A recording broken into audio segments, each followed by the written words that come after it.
Welcome back. You're still with us on Global Eye. As we get closer to the Union budget, we're discussing the world's expectations from India as an investment destination. Remember, this will also be a challenging year. The global slowdown will have an impact on India's exports. Tackling inflation is going to be a challenge as well. And what will be the growth considering all these headwinds? Joining us now to talk about this all is Arvind Panagariya, former Vice Chairman of the NITI Aayog. Mr. Panagariya, thank you very much for joining us. Give us a sense of what global investors, multinationals, would be looking at as far as Budget 2023 is concerned. Or do you feel that this budget will be very high on populism? Well, as far as the global investors are concerned, those who know India also know that, this is the last full budget that the government will be presenting before the 2024 elections. So they do understand that some bit of populism will be there. But they also know that, the present government follows a different kind of populism. It generally goes for schemes in which delivery to the beneficiaries is highly productive. So I think from that perspective, I would say the expectations can't be currently high, at least for the investors who know India well. This being said, some bit of fiscal consolidation they will be looking for because, the debt to GDP ratio has gone up to 84%. And other good features also they will be looking for, things like, larger capital expenditure, building up infrastructure, and some announcements on continuing ease of doing business reforms.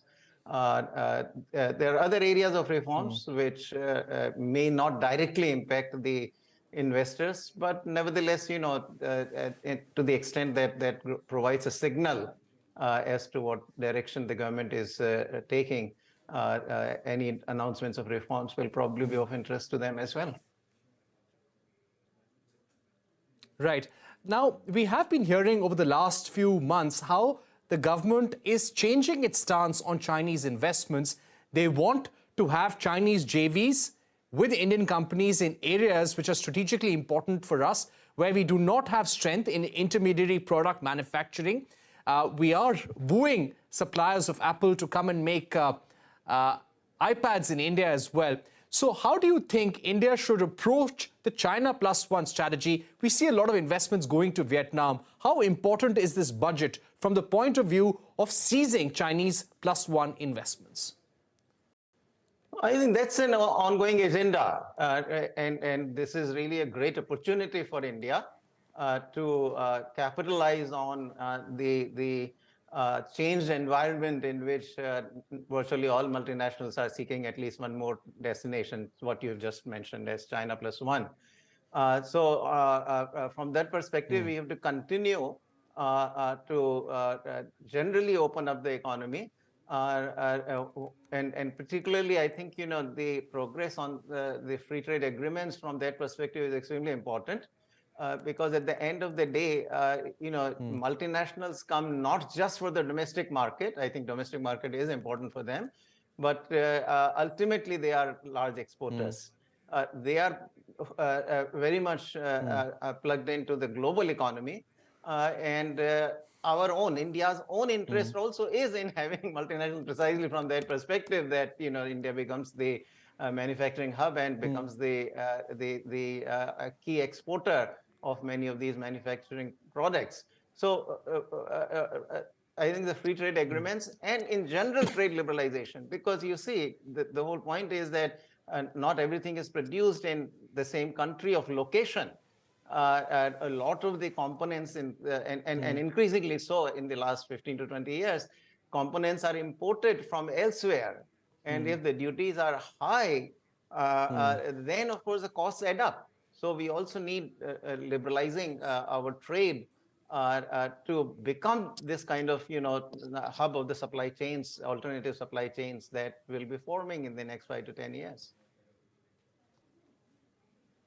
Right. I would also like to ask you about manufacturing. while India has brought in several PLI schemes for at least 14 sectors to encourage manufacturing, encourage localization, encourage exports, we've seen the manufacturing share in the GDP drop. To what extent do you feel the Make in India program has been a success? What more needs to be done to make India a leader in manufacturing and be a bigger contributor in global supply chains? Yeah, no, I think that is really the crux of the matter. And what we have tried to do is, use, broadly speaking, an import substitution strategy, both through increased protection and through PLI. I think, even the PLI seems to be more concentrated in sectors where, in effect, we are importers of the products. Products in which we are larger exporters are not generally the targets of this PLI scheme. So the difficulty there, of course, is that, through import substitution, you cannot grow manufacturing on a very large scale.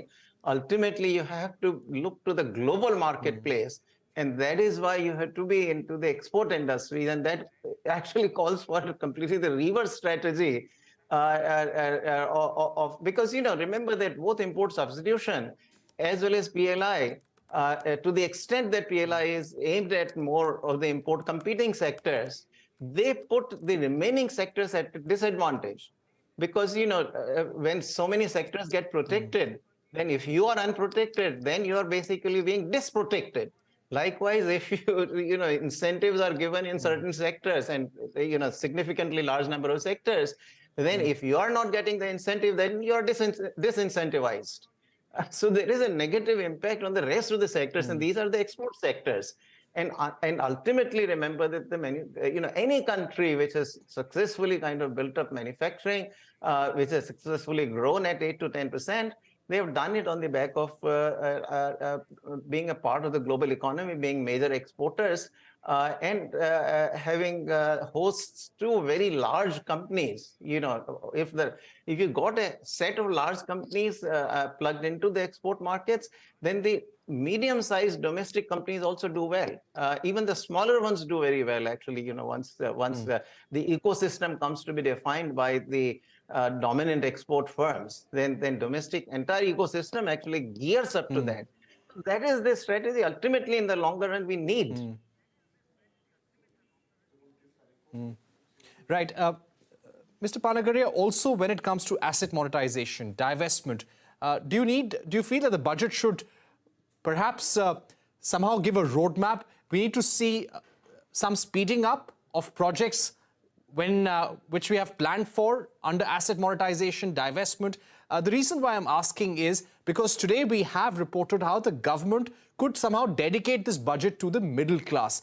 There could be changes in the tax regime to put more income in the hands of the middle class. For example, a new tax slab in the 10 lakh category could be introduced, and the tax rate could be brought down from 20% to 10%. So several measures like this to give more spending power to the middle class could be there in the budget. So what do you think about other measures that foreign companies, foreign investors would be looking out for? Yeah. So most certainly, you mentioned monetization of assets, but also there is the issues of privatization of public sector enterprises, privatization of public sector banks. So all that privatization agenda, in which I will include the monetization of assets, has to move forward. It is politically a little challenging for the governments to actually put out a timetable. But nevertheless, the agenda can be accelerated, and the government could at least, make an announcement that it's committed to carrying out the privatization process and monetization of assets process. That would be a good signal. So that's one thing it can do. On taxation, of course, personal income taxation has been waiting to see the reforms.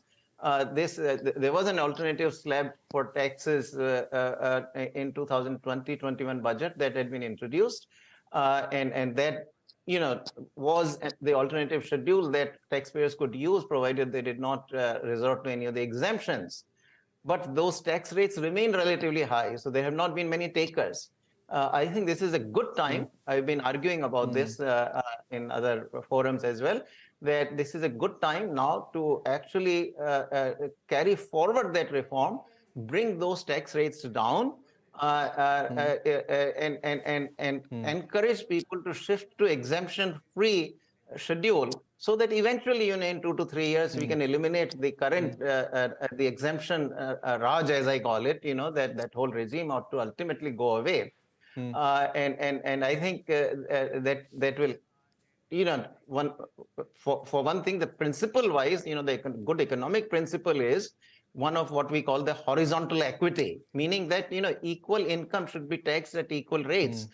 The taxation should not depend on how I spend my income or how I earn my income. If I have certain income and you have a certain income, we should be subject to the same taxation. But the current system is not like that. So horizontal equity is required, both from efficiency point of view as well as from equity point of view. And that can be achieved only when you get rid of the exemptions. That also brings in simplification. Taxpayers then don't have to run to the chartered accountants and all. Don't have to pay such high fees to them.